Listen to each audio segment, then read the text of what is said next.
voici un petit résumé de notre cours concernant le rapport entre la circonférence et son diamètre. Alors, peine numéro 1.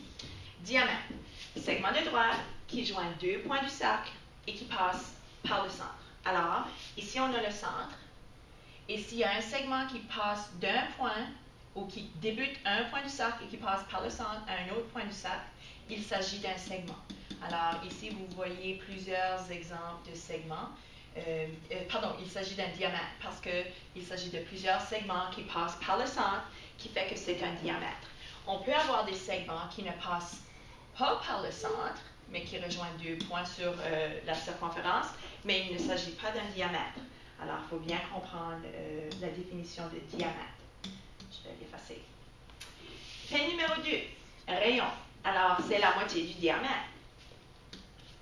Alors, si je tente de prendre un de mes rayons ici, on voit que le rayon passe d'un point du cercle et s'arrête au centre du cercle. Alors, c'est la moitié du diamètre. Ainsi, combien de rayons il faut pour faire un diamètre? Rayon. Il faut 2 rayons pour faire un diamètre. Suite aux expériences en salle de classe, nous avons établi que la circonférence est à peu près 3 fois plus longue que son diamètre. Alors, lorsque vous avez pris le ruban de mètre ou le mètre en ruban et que vous avez mesuré des circonférences, par la suite, vous avez étalé la circonférence, c'est-à-dire le ruban, pour comparer la longueur de la circonférence à son diamètre. Alors, on a réalisé que ça prenait à peu près un peu plus que 3. Je l'ai tenté tantôt, là, ça fonctionnait bien. Si je prends lui. Alors, ça en prend un peu plus que 3. Alors, voilà. 1. Lui doit être aligné aussi. Alors, 1. Je ne sais pas comment ça va paraître à l'écran, mais je vais faire de mon mieux. 2. 3. Puis, il manque juste un petit bout. Alors, ça représente... c'est pas tout à fait égal. Alors, 3 diamètres plus une petite partie d'un quatrième. Alors, un peu plus que 3 fois la longueur. Alors, on a vraiment confirmé ceci lorsqu'on a monté notre tableau de rapport. Puis, on a fait quelques comparaisons. On a remesuré toutes les circonférences, c'est-à-dire tous les objets qu'on avait.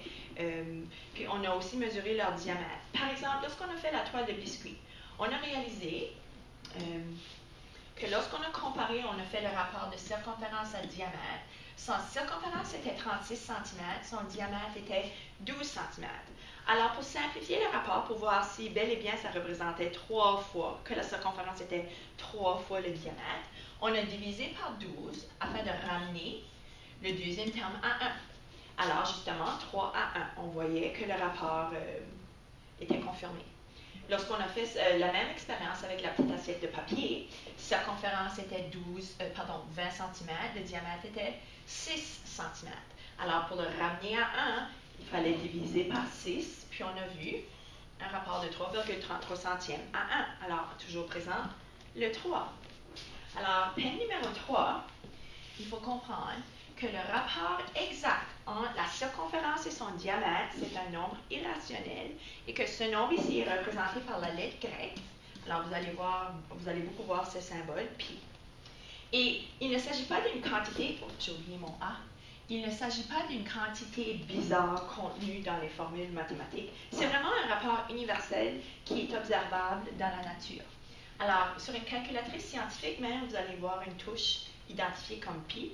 Et si je clique dessus, vous allez voir le nombre irrationnel qui est vraiment infini. Alors, on travaille avec pi qui est arrondi.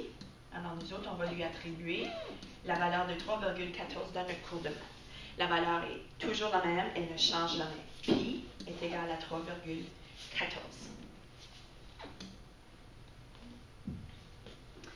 Alors, on dit pi, c'est vraiment le rapport de la circonférence au diamètre de n'importe quel cercle. N majuscule. Alors, nous sommes en mesure de trouver la circonférence, mais on ne va pas se promener avec nos rubans pour mesurer. Alors, lorsque moi, je vous donne des problèmes, j'espère plus significatifs, qui vous demandent de trouver la circonférence de différents objets, puis on n'a pas le ruban de mesure ou on n'a pas l'objet sous les yeux, nous pouvons trouver trouver la circonférence s'il y a une donnée qui est fournie, soit le diamètre ou le rayon. Pi ne sera plus fourni car tu devrais reconnaître la valeur de pi en tout temps. Ceci, c'est du par cœur. Mais il reste qu'il y a deux formules qu'il faut savoir appliquer. Alors, P numéro 4, c'est la formule « Trouver la circonférence lorsque je vous fournis le diamètre ». Alors, si je te demande de trouver la circonférence et je dois te donner le diamètre pour que toi, tu puisses faire le calcul, pi fois d, pi fois diamètre. Si je ne vous donne pas le diamètre, je dois vous donner le rayon.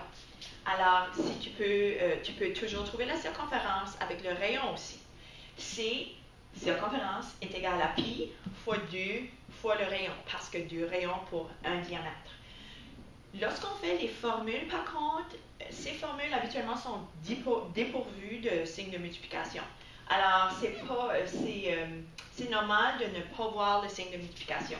Alors, C est égal à 2πr, ou C, circonférence, est égal à pi fois d. Pi fois d, tout simplement écrit comme ceci. J'ai deux bonnes vidéos que j'aimerais que tu visionnes. La première, c'est une vidéo d'une collègue à Petit Rocher, Madame Sylvie, qui explique bien comment appliquer ces formules à de simples calculs. Alors, je vous invite à visionner cette vidéo. Puis, comme deuxième vidéo, vous allez voir La Petite Madame, une vidéo qui explique vraiment bien comment l'appliquer. Puis, ce sont deux vidéos d'enrichissement. Alors, juste pour faire du pouce à ce que je dis.